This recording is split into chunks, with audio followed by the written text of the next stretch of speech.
안녕하세요. 홍석입니다. 오늘 찍은 영상은 고1, 고2 수학 내신 정규반, 그러니까 학기 중에 진행하는 정규반을 제가 어떻게 진행하는지 설명드리려고 영상을 찍고 있습니다. 그러니까 방학 중에 진도 뽑는 수업은 조금 결이 다르거든요. 그러니까 오해하지 마시고요. 학기 중 수업에 대한 안내다라는 거 유념해 주세요. 자, 시작해보죠. 저는 이런 사람입니다. 보시면은 공부 열심히 했고요. 책도 열심히 썼고, 최근에는 번역도 좀 했습니다. 자, 보시면은 이 프리드버그 선형대수라는 책이 어마어마한 책입니다. 그러니까 선형대수라는 과목이 굉장히 중요한 과목인데 이게 전 세계적으로 가장 권위있는 책입니다. 그러니까 선형대수라는 분야의 어떤 전 세계적 종속책을 제가 번역했다라고 보시면 되고요. 한국어판은요. 슈타인 복수 해석학 역시 슈타인 선생님도 대단하신 분이거든요. 근데 이분이 쓰신 이것도 가장 권위있는 책이에요. 복수 해석학이라는 분야에서. 그 책 번역도 제가 했습니다. 굉장히 최근에 좀 자랑하고 있는 것 중에 하나죠. 자, 넘어가 봅시다. 그건 뭐 네가 공부하는 거고, 네 공부 열심히 했다는 거고. 자, 이제 어머니들이 관심 있는 건 티칭 경력이겠죠. 자, 티칭 경력 봅시다. 자, 제가 한 20년 수업을 해갖고, 제가 지금까지 수업한 학교 쓰려면 다 수두룩하게 쓰면은 의미가 없겠죠. 제 경험으로 볼 때 좀 느낌이 좋았던 학교들, 저한테 좋은 기억으로 남은 학교 위주로 썼습니다. 여기 보면 서울지역지도학교가 있고 대전지역지도학교가 있고, 대전지역지도학교는 뭐냐면요, 작년하고 재작년하고 아주 코로나 때문에 난리가 났잖아요. 서울에서 내신 반장이 너무 힘들어갖고 왼손 들어 오른손 들어 막 난리가 났었잖아요. 어떨 수업했다 어떨 수업하지 말라 피곤해갖고 그 주말에 대전에서 오픈 그 반을 진행을 했어요. 그래서 대전에서 지난 2년 동안 이 정도 학교들 수업을 했다. 그 어머니들은 뭐냐면은 선생님 이 학교 지도 경험 있으신가요? 하는 걸 굉장히 중요하게 생각을 하시는데, 전문가 입장에서는 그건 아주 중요한 요소는 아닙니다. 이 정도쯤 되면 이제 시험지가 2개만 풀어보면 이 학교 경향이 어떻구나 하고 다 파악이 됩니다. 그러니까 그 부분 너무 걱정 안 하셔도 돼요. 여기 없다 그래서 너무 걱정하실 필요는 없다. 자, 넘어갑시다. 자, 제일 중요한 건 뭐냐? 오직 결과로 말합니다. 요새 이제 제가 가장 많이 하는 말인데, 가장 최근 따끈따끈한 결과예요. 제가 이 영상을 지금 2022년 11월에 찍고 있거든요. 원래 좀 더 일찍 찍었어야 되는데 올해 제가 1, 2, 3학년 다 가르치느라고 진짜 뒤진 줄 알았어요. 너무 힘들었어요. 그래갖고 지금 찍고 있습니다. 수능 한 3일 남은 상태에서 좀 여유가 생겨서 좀 찍고 있거든요. 이게 1학기 결과입니다. 2022년 1학기 결과인데 중간기말고사 모두 100점. 이게 되나요? 이게 되네요. 자, 그 다음에 요게 단 2학기 만에 내신 4등급에서 2등급 1등급이 됐다. 그러니까 이게 어떠냐면 대전고 학생의 결과인데요. 처음에 1학년 1학기 마치고 혼자 해보겠다고 해서 한 거죠. 혼자 해보고 근데 나 공부 잘하는 줄 알았는데 내신이 4등급이 나온 거예요. 기가 팍 죽어서 왔죠. 저하고 한 학기에서 1학년 2학기 때 2등급이 나왔고요. 그 다음 2학년 1학기 때 1등급이 나왔습니다. 놀라운 상승이죠. 그래서 이제 2학년 1학기 끝났을 때는 이제 서울대 수시일반 전형 쓰는 걸 목표로 공부를 하고 있는 학생이죠. 이런 게 가장 가르칠 때 보람 중에 하나입니다. 그러니까 제 덕에 어떤 아이가 이렇게 긍정적인 방향으로 인생이 바뀌는 걸 보는 게 가르치는 가장 큰 보람 중에 하나죠. 자, 그 다음에 이거는 서울에서 대치동에서 했던 건데, 자, 3년 저하고 3년 동안 열심히 공부했던 학생이 연세대 치대학 했습니다. 이 친구들 보면 참 이런저런 생각이 들죠. 저학교 3학년 여름방학 처음 만나고 그 철없이 하던 일을 이제 해가서 얘가 어느덧 이제 치과 의사가 됐으니 참 이런 생각이 듭니다. 제 생각, 내가 치과를 잘 갈 수 있을까 그런 생각이 들긴 하는데 아무튼 이랬다라는 거고요. 자, 그 다음에 이제 제가 수업을 이렇게 합니다. 자, 저는 이제 3가지 테마가 있는데요. 3가지 기둥이 있다. 첫 번째는 킬러 잡는 킬러만 연습하는 테마가 있고, 두 번째는 이것이 실전이다. 기출 모의고사 매주 풉니다. 그 다음 세 번째로 볼센 틈없이 오답 체크. 이렇게 3가지 방식으로 진행을 한다라는 거. 자, 보시죠. 자, 첫 번째 킬러 잡는 킬러. 이게 뭐냐면은 그 학기 중 수업에서 제일 중요한 게 이겁니다. 그러니까 1등급에서 3등급을 구분하기 위한 문제들을 이제 제가 학기 중에 집중적으로 풀겠죠. 이제 만약에 우리 아이가 내신 등급이 지난 학기에 5등급이었다. 그러면 학기 중에 바로 오시면 못 따라옵니다. 그래서 그거는 좀 주의하셔야 돼요. 4등급은 돼야 따라갈 만하다. 그럼 뭐 5등급 맞으면 우리 아이 뒤지란 말입니까? 이럴 수 있는데 방학 때 오세요. 방학 때. 그러니까 방학 때부터 좀 빌드업을 해서 제가 이제 얘 자신감도 키워주고 저 유대감도 형성되고 기초를 제 스타일로 좀 다져놓은 다음에 학기에 좀 빡시게 해야지 따라갈 만하지. 갑자기 학기 중에 바로 저 만나갖고 그냥 막 이제 막 갈 수가 없거든요. 그렇다고 걔 때문에 제가 또 천천히 할 수가 없단 말이에요. 이거는 대신에 이제 워낙 경쟁이 치열하고 이제 제가 계획한 대로 딱딱딱딱 나가야 돼요. 대신에 그렇기 때문에 제가 그 학생을 따로 돌봐줄 여력이 안 나요. 그러니까 이거는 학기 중 수업이니까 방학 때는 제가 빌드업을 해드리겠다라는 거고요.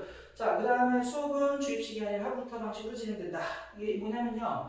그러니까 제가 그냥 막 쏟아놓기만 하면은 서커스 구경하는 것밖에 안 돼요. 그리고 문제 잘 푼다. 뭐 이 정도밖에 안 되는 건데 그게 아니고 제가 샘플로 하나 풀어줘요. 그 다음 자 여기서 핵심 아이디어는 뭐 이런 거야.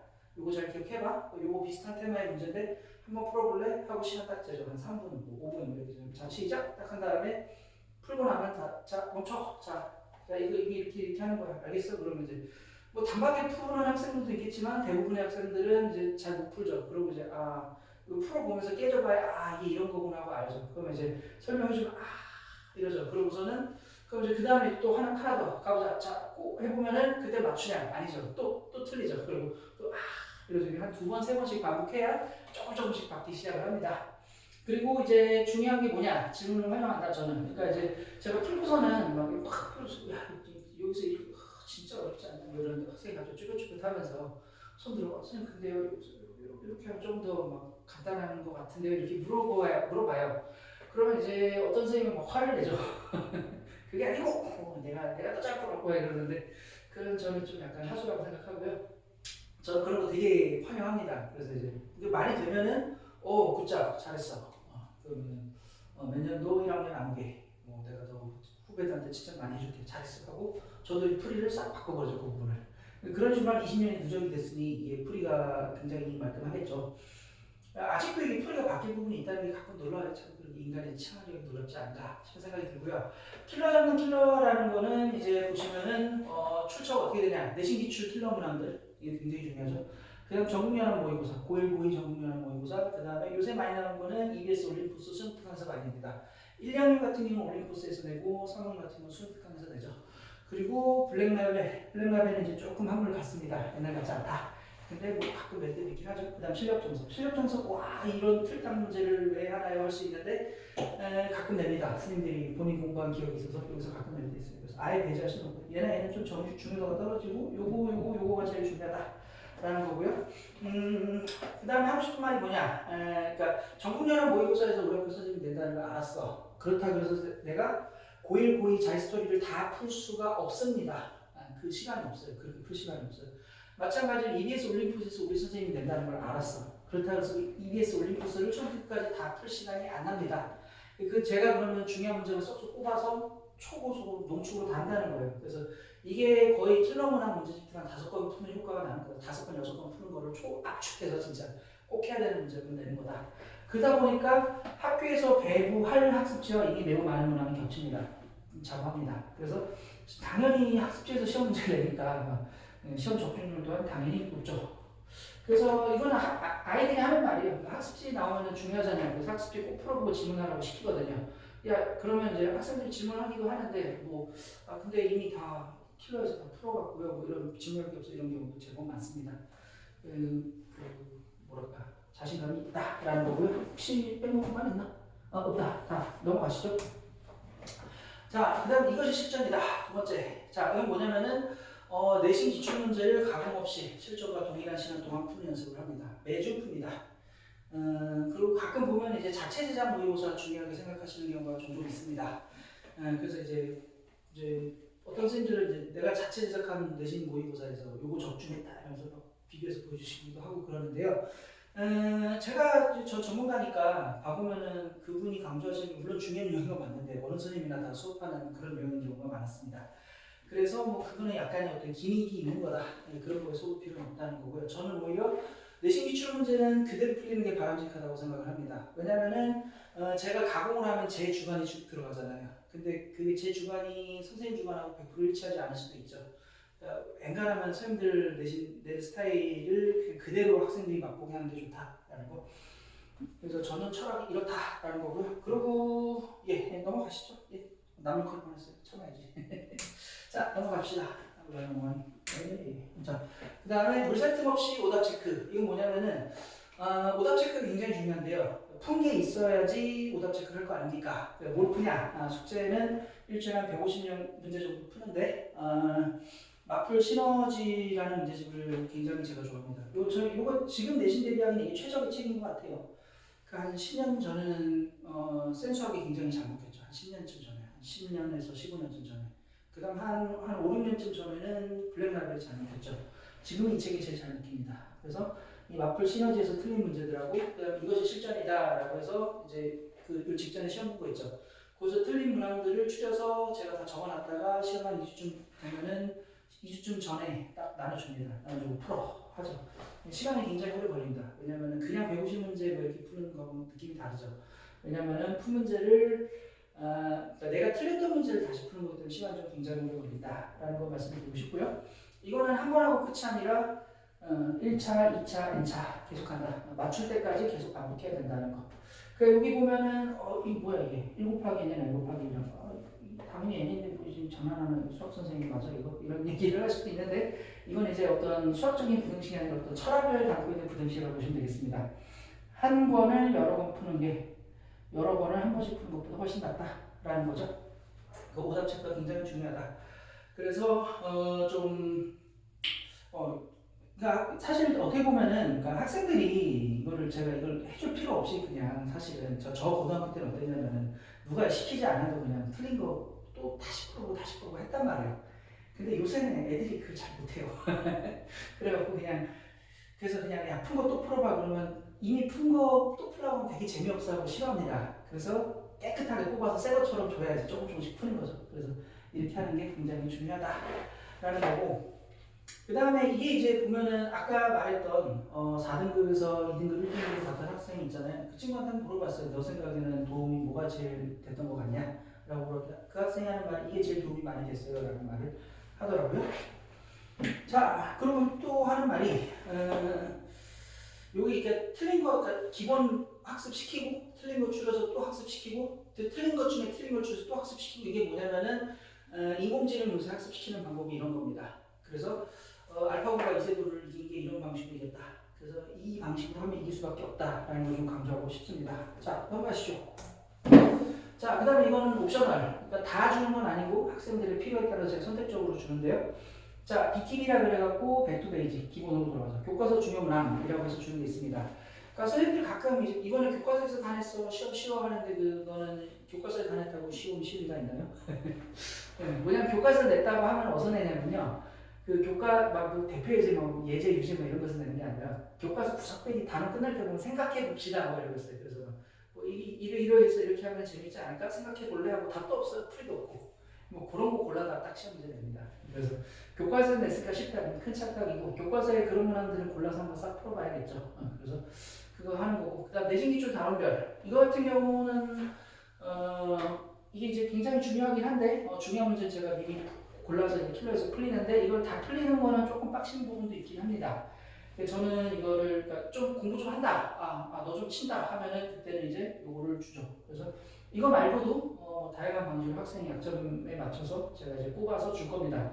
그러니까 제가 가지고 있는 내신 기출 문제 문서 파일이 한 20기가쯤 됩니다. 문서가 동영상이나 사진 말고 문서 파일이 한 20기가쯤 돼요. 음화하죠.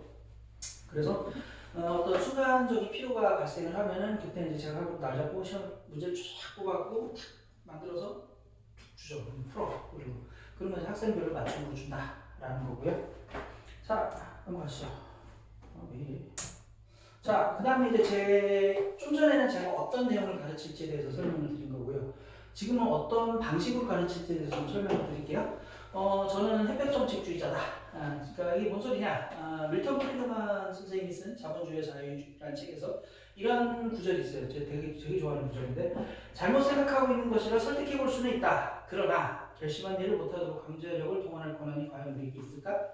그가 옳고 우리가 틀릴 가능성은 절대로 없는 것일까? 이런 구절이 있어요. 그 개인이 그들 나름대로 잘못을 저지른 자를 인정해야만 한다. 라는 구절이 있는데요. 그러니까 이분은 이제 어떤 시장 경제가 어떻게 돌아가야 되나에 대해서 얘기를 한 건데 저는 이게 진짜 교육학에서 너무 맞는 말이라고 생각을 해요. 그러니까 그 부모와 자녀 관계에서도 이 철학이 굉장히 중요해요. 아이를 설득해 볼 수는 있습니다. 근데 아이를 강제적으로 틀어서 밀어붙이면 반드시 문제가 생깁니다.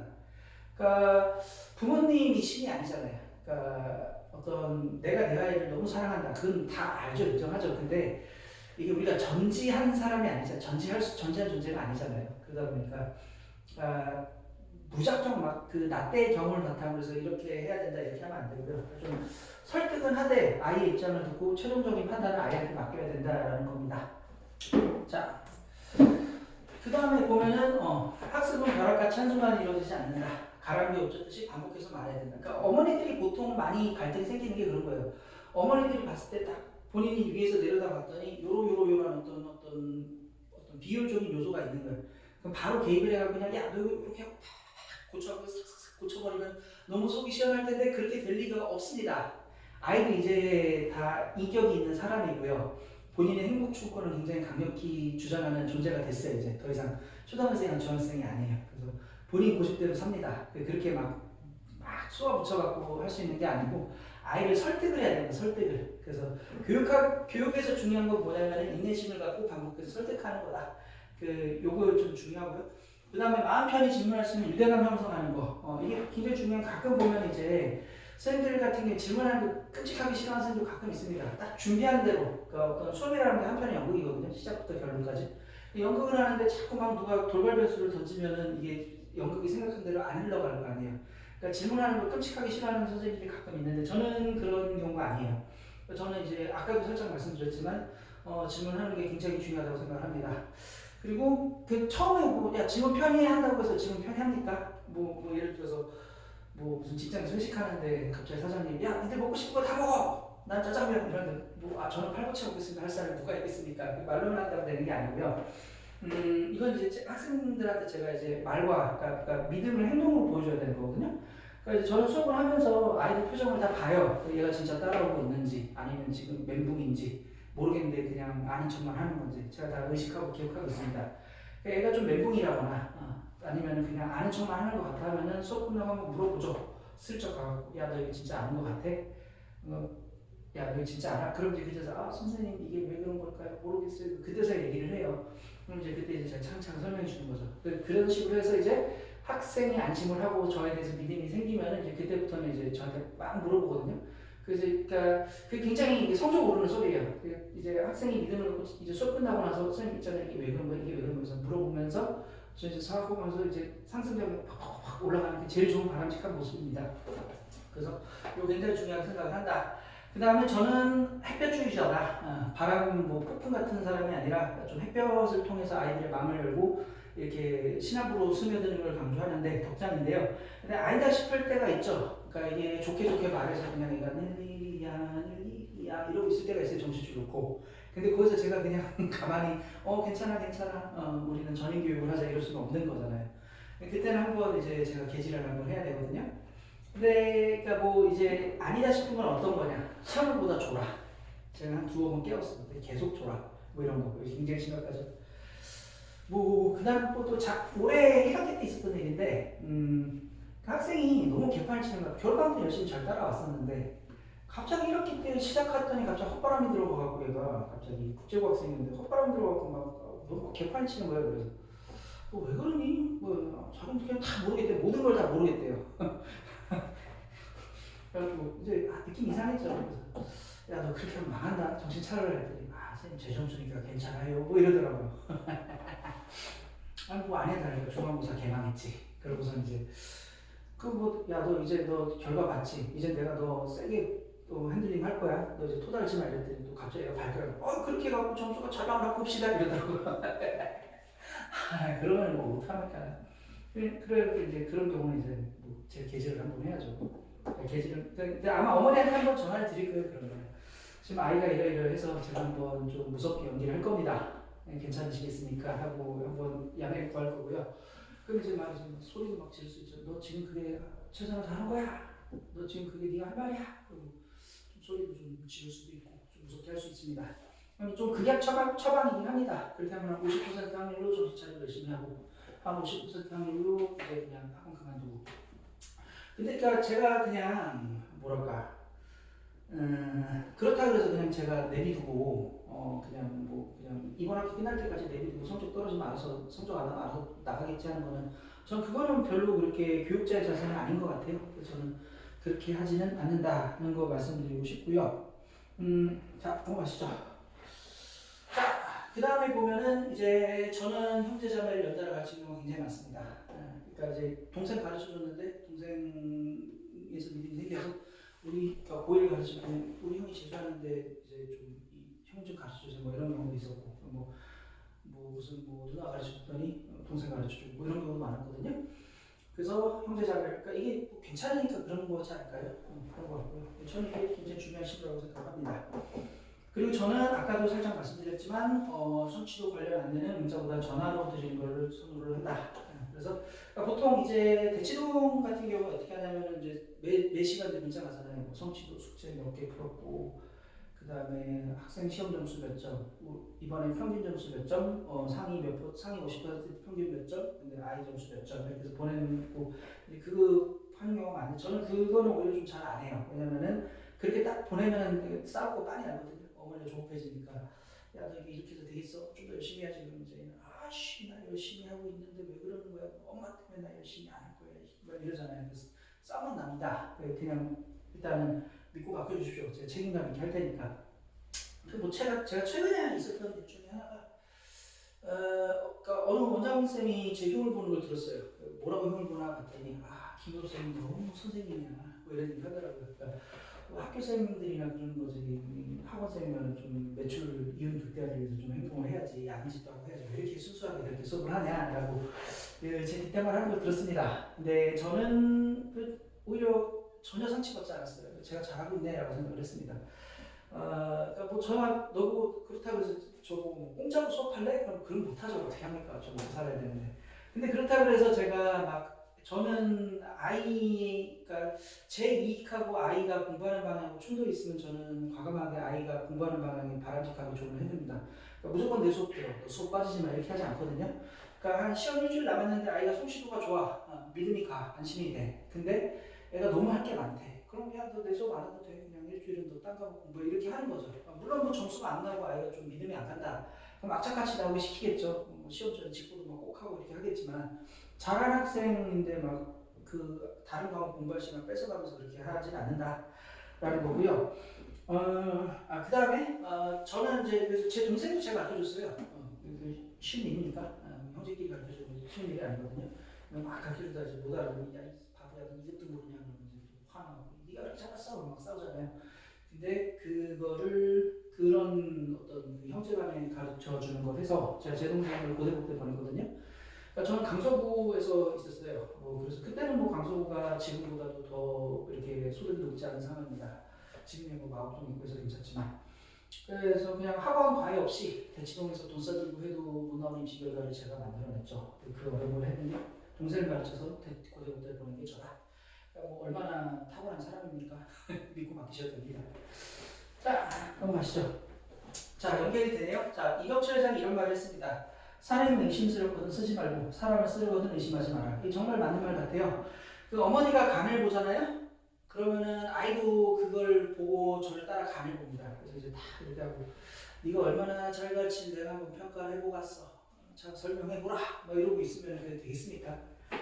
그게 마음을 열고 전적으로 배우려고 덤벼 들어도 배우기가 어려운 게 수학인데 그래서 그러고 오디션 심사위원 마냥 그러고 앉아있으면 그게 공부가 되겠습니까? 그러니까 제가 수업을 할 때 그런 느낌을 받을 때가 있어요. 어떨 때는 이 학생은 쭉쭉쭉 스펀지처럼 잘 빨아들일 때가 있고요. 어떨 때는 얘기를 하는데 이게 말을 하는 게 퉁 하고 튀겨나갈 때가 있어요. 간 보는 거. 지가 심사위원이에요. 그래 그건 괜찮다. 그거 왜 버벅거려? 뭐 약간 그러면서. 저 속으로 생각해서 얘는 파이다 꽝이다. 아니나 다를까 뭐한 번, 두 번 수업하면 나가죠. 그럴 거면 오지 마세요. 그냥 서로 낭비 아니니까. 올 거면은 저쪽으로 믿고 해주셔라. 그러니까 콩나물을 무치는데 이게 언제 끝나고 냄비 뚜껑 딱 여는 순간 망하는 거겠죠. 그런 겁니다. 그러니까 저 사학은 아니거든요. 그러니까 제 책임감을 가지고 최선을 다해서 지도할 테니까 맡겨주세요. 그러니까 믿음이 안 가면 오지 마시고요. 오셨으면 좀 전적으로 맡겨주셨으면 좋겠습니다. 그래서 이런 경우도 있어요. 그러니까 너 좀 공부 너 좀 잘 가르친다 그래요. 한번 보내봤는데 아이가 갔다 와서 하는 말이 너 되게 평범하게 가르친다 그러더라. 뭐 실망했다 뭐 이런 경우 있는데 그러니까 그거는 좀 하나를 알고 둘은 모르는 거죠. 그러니까 뭐냐면은 전 특별하게 수업할 생각 없습니다. 그러니까 평범해 보이는 주춧돌이 하나 둘씩 쌓이다 보면 어느샌가 태산만한 피라미드가 완성되는 거거든요. 그러니까 뭐 막 제가 특별하고 화려하게 수업하는 게 아니라 저는 꼭 해야 할 거를 차근차근 쌓아 나갈 겁니다. 평범하게 수업을 할 텐데 그게 쌓이고 나서 보면은 분명히 따라잡을 수 없는 좋은 결과물이 나올 거다라는 그거에 대해서 믿음을 좀 가져주셨으면 좋겠습니다. 자, 이거 끝났네요. 네, 궁금한 점 있으면 마음 편히 연락 주세요. 얼마 전에 유퀴즈 봤더니 이런 말 하는 직장인의 속마음 절대 연락하지 마세요. 뭐 이런 거라고 그러더라고요. 근데 저는 직장인이 아니고 저는 프리랜서죠. 그래서 저는 뭐 문의 주시는 거 언제든지 환영합니다. 걱정 마시고 언제든지 연락 주세요. 네. 감사합니다. 여기까지 하겠습니다.